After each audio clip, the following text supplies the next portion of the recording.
தலைவர் மறைவுக்கு அப்புறமா கட்சி அவ்வளவுதான் அப்படின்னு மறுபடியும் தப்பு கணக்கு போட்டாங்க எதிரிங்க. கட்சி பிளவு, பல மூத்த தலைவர்களுக்குள்ள இருக்கிற கருத்து வேறுபாடு, இந்த மாதிரி பல காரணங்களால கட்சி காணாம போயிடும் நினைச்ச எல்லாருடைய நினைப்பையும் பொய்யாக்கி சிம்ம சொப்பனமா வந்து நிக்கிறாங்க புரட்சி தலைவி. கட்சியை ஒருங்கிணைச்சு 1991 சட்டசபை தேர்தல்ல சந்திக்கிறாங்க.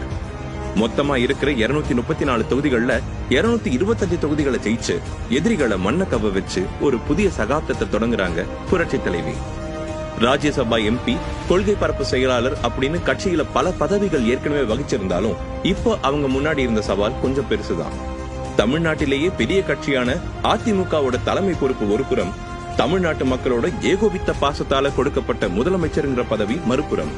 ரெண்டு பொறுப்புகளையும் அற்புதமா கையாண்டு கழகத்தோட தொண்டர்களுக்கு மட்டும் இல்லாம தமிழ்நாட்டோட ஜனங்களுக்கும் அன்பை அள்ளி கொடுக்கிற அம்மாவா மாறுறாங்க புரட்சி தலைவி.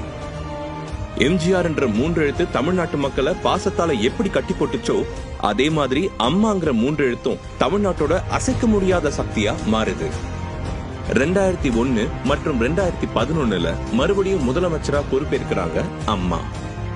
பெண் குழந்தை பாதுகாப்பு திட்டம், தொட்டில் குழந்தை திட்டம், மகளிர் சுய உதவிக்குழு திட்டம், பாலூட்டும் தாய்மார்களுக்கான தனி அறை திட்டம், தாலிக்கு தங்கம், மாணவர்களுக்கு இலவச லேப்டாப், விலையில்லா மிதிவண்டி திட்டம், அம்மா உணவகம் அப்படின்னு தமிழக மக்களுக்கு, குறிப்பா பெண்களும் குழந்தைகளும் மாணவர்களும் பயனடைகிற பல நல்ல திட்டங்களை கொண்டு சேர்க்கிறாங்க.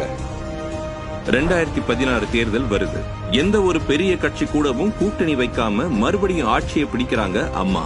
தமிழ்நாட்டு மக்கள் ஆட்சியில இருந்த ஒருத்தரையே மறுபடியும் தேர்ந்தெடுக்கிறாங்கன்னா அது புரட்சி தலைவர் எம்ஜிஆருக்கு அப்புறம் புரட்சி தலைவி அம்மா தான்.